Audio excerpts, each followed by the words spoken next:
Assalamualaikum warahmatullahi wabarakatuh. Halo teman-teman, saya Rita Lili. Saya akan menjawab beberapa soal ujian akhir semester mata kuliah kewirausahaan yang sebagaimana telah diberikan oleh Bapak Moh Erik Ernawan SHMH. Saya berharap semoga video ini dapat membuat teman-teman sekalian menjadi termotivasi untuk memulai berwirausaha, dan yang sudah berwirausaha semoga dapat memberikan inovasi baru bagi usaha teman-teman atau setidaknya memberikan semangat pada teman-teman dalam menjalani usaha yang tengah teman-teman lakukan. Baiklah teman-teman, mari kita mulai menjawab beberapa pertanyaan tersebut.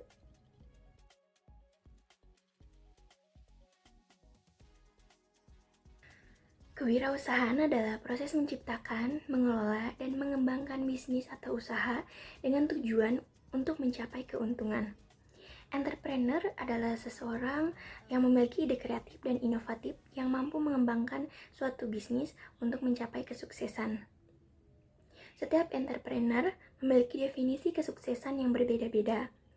Prinsip dasar kewirausahaan ini meliputi kreativitas, inovasi, dan kemampuan mengambil risiko yang terukur. Wirausahawan yang sukses memiliki kualitas seperti percaya diri, berorientasi pada hasil, kepemimpinan, dan orisinilitas. Mereka memimpin revolusi ekonomi, menciptakan kesejahteraan, dan berkontribusi pada peningkatan standar hidup masyarakat. Selain itu, ada beberapa soft skill dan hard skill yang perlu dimiliki oleh entrepreneur. Yang pertama, soft skill. Soft skill yang harus dimiliki oleh seorang entrepreneur antara lain: yang pertama, berpikir kreatif. Kedua, kemampuan dalam manajemen waktu. Ketiga, komunikasi. Keempat, pandai mengatur strategi. Dan yang kelima, skill networking. Lalu, hard skill yang harus dimiliki oleh seorang entrepreneur antara lain memahami pengetahuan dasar tentang bagaimana perencanaan bisnis, kemudian kemampuan terkait perencanaan keuangan dan proyeksinya. Yang ketiga, kemampuan dalam mengelola media sosial. Kemampuan dalam mengelola media sosial ini dibutuhkan dalam misalnya untuk mempromosikan produknya. Kemudian yang keempat, kemampuan yang sudah disebutkan sebelumnya juga harus disertai dengan kemampuan dalam menganalisis data, dan akan lebih baik lagi jika menguasai kemampuan dalam mengelola web development dan SEO.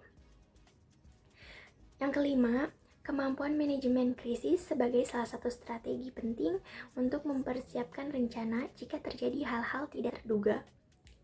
Yang keenam, memiliki kemampuan marketing. Dibandingkan harus merekrut marketing expert yang memerlukan biaya lagi, akan lebih baik jika bisa melakukan pekerjaan ini secara mandiri. Dan yang terakhir itu, kemampuan terkait teknologi. Kemampuan terkait teknologi ini termasuk di dalamnya menggunakan project management tools seperti Asana untuk membuat tim dan perencanaan bisnis terorganisasi.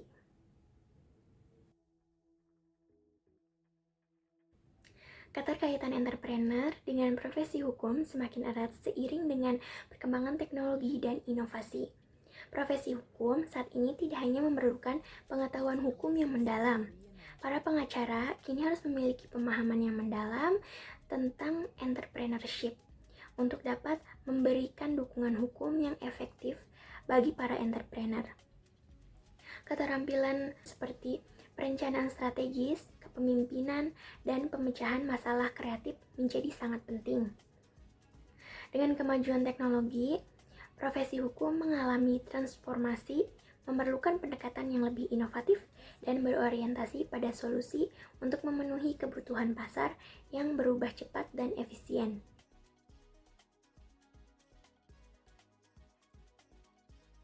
Seorang sarjana hukum yang ingin memperkuat profesi mereka melalui prinsip-prinsip kewirausahaan dapat mempertimbangkan beberapa aspek penting. Pertama, integritas. Integritas adalah fondasi yang tidak tergoyahkan. Menjaga kejujuran dan etika profesional dalam setiap tindakan adalah kunci untuk membangun reputasi yang kuat. Kedua, inovasi dan adaptabilitas. Dunia hukum terus berubah dan kemampuan untuk beradaptasi dan menciptakan solusi baru akan membedakan seorang pengacara atau konsultan hukum. Ketiga, jaringan yang luas. Membangun dan memelihara hubungan dengan berbagai stakeholder, termasuk klien, kolega, dan profesional di bidang lain, dapat membuka peluang baru dan meningkatkan layanan yang diberikan. Keempat, tanggung jawab sosial. Sebagai sarjana hukum, memberikan kontribusi positif kepada masyarakat dan memperjuangkan keadilan dapat meningkatkan kredibilitas dan kepercayaan publik. Terakhir, pembelajaran berkelanjutan. Hukum adalah bidang yang dinamis dan terus mengasah pengetahuan serta keterampilan hukum adalah esensial untuk tetap relevan dan kompetitif di pasar. Dengan mengintegrasikan prinsip-prinsip ini, seorang sarjana hukum dapat tidak hanya memperkuat profesi mereka, tetapi juga memberikan dampak yang lebih luas pada masyarakat dan industri hukum secara keseluruhan.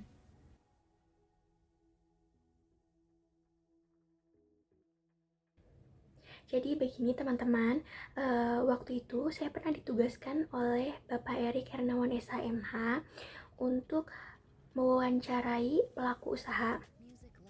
Kebetulan pelaku usaha yang saya wawancarai adalah owner Permen Susu Lembang. Nah, yang owner Permen Susu Lembang ini bernama Teh Dwita Ramdini. Saya sangat apresiasi terhadap beliau dan banyak insight baru yang saya dapat dari beliau. Salah satunya, beliau mengatakan bahwa agar kita tetap semangat dalam menjalankan usaha, kita harus memiliki keinginan untuk memiliki usaha yang lebih besar dan lebih besar lagi, agar nantinya kita dapat memberikan impact positif kepada masyarakat dengan membuka lapangan pekerjaan. Nah, pembelajaran itu beliau ungkapkan secara gamblang ketika saya wawancara. Selain itu, saya juga menangkap pelajaran lagi dari beliau bahwa ketika ada suatu peluang, maka kita harus langsung memanfaatkannya peluang itu.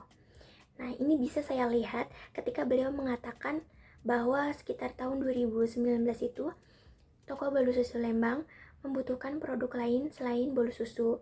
Nah, beliau ini langsung mengajukan proposal kepada toko untuk menjual produk permen susu. Nah, beliau ini langsung memanfaatkan peluang tersebut dan mendapatkan ide untuk memasukkan produk permen susu ke toko bolu susu Lembang itu. Seorang sarjana hukum dengan pengetahuan entrepreneurship dapat mengidentifikasi peluang pasar, memahami aspek hukum bisnis, dan menerapkan pemikiran kritis dalam pengambilan keputusan strategis. Saya berharap mata kuliah ini akan membekali calon sarjana hukum dengan keterampilan yang diperlukan untuk menjadi inovatif dan proaktif dalam karir mereka. Tidak hanya sebagai praktisi hukum, tetapi juga sebagai pemimpin bisnis yang mampu beradaptasi dengan perubahan pasar dan regulasi.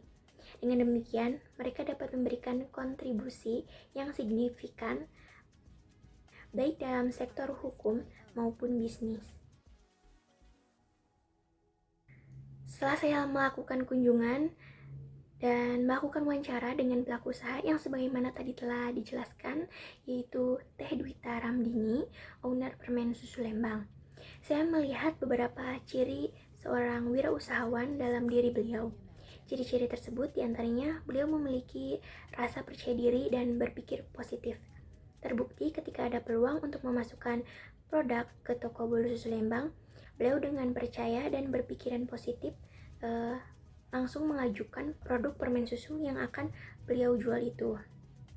Setelah mengetahui perjalanan wirausaha Teh Dwita Ramdini ini, saya jadi berkeinginan untuk berwirausaha, di mana beliau ini melakukan rebranding produk permen susu dari salah seorang supplier.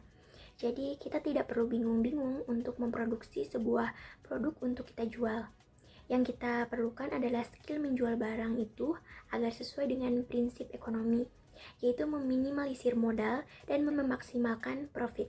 Prinsip ekonomi tersebut akan tercapai dalam usaha sebagaimana yang dilakukan oleh Teh Dwita Ramdini dengan kita memiliki skill negosiasi dengan supplier terkait harga barang, agar barang yang dijual oleh kita ini memiliki modal yang lebih sedikit.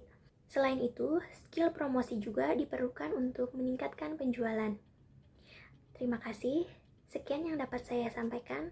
Wassalamualaikum warahmatullahi wabarakatuh.